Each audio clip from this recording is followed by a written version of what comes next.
Assalomu alaykum, hurmatli obunachilar. Mana hozir podstavkalarimiz bor. Mana chetlari nikellik bu. Именно mebel sveti. Mana hozir ozgina suv tepib. Bunaqa ozgina suv teksa hech narsa bo'lmaydi. Hozirgi tuvaylarimiz, umumniy tuvaylar divannoy bo'ladi, suvda oshchasi o'zida qoladi.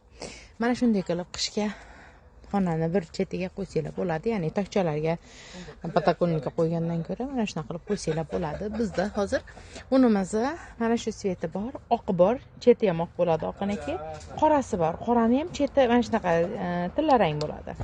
Bularimiz, assalomu alaykum kelinglar, bularimiz hammasi sotuvda bor. Gullarimiz ham, podstavkalarimiz ham bor. Butun O'zbekiston bo'ylab dostavkalarimiz bor. Butun O'zbekiston deganda O'zbekistonda 12 ta viloyat hammasi kiradi qizlar.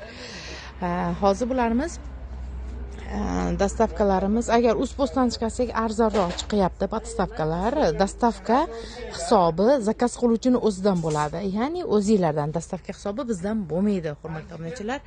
Hozir o'tib olasizlar, video olyaptim men. Hozir xrizantemalarimiz ham bor sotuvda. Mana bu aglonomiyamiz ham bor sotuvda.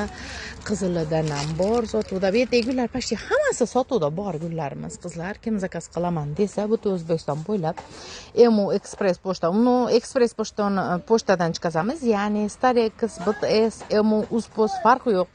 Qaysinisi bo'lsa, Liboydan chiqazib beraveramiz. Sizga yaqinroq qaysi pochta bo'lsa, shuni mana shundan chiqarib bering, siz chiqazib beraveramiz. Uni bizga hech qanaqa farqi yo'q. Keyin 2-3 gul zakaz qilsam, 4 ta gul zakaz qilsam chiqazaverasizmi deb ko'pchilik so'raydi. Chiqazaveramiz. 8 ta gul zakaz qilasizmi, chiqaraveramiz. 4 ta gul zakaz qilamizmi, chiqazaveramiz, hurmatli obunachilar. Mana shu gullarimiz bor.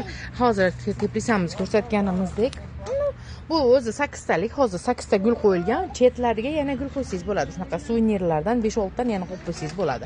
Uyda kompaktniy joyda turadi, hurmatli obunachilar, har tomonga yoyilib ketmaydi. Gullaringiz oynaga qo'yilganda tashqaridan sovuq, ichkaridan issiq bo'lganda ham gullar o'zini yomon his qiladi. Bunga qo'ysangiz bir xil temperaturada zo'r turadi.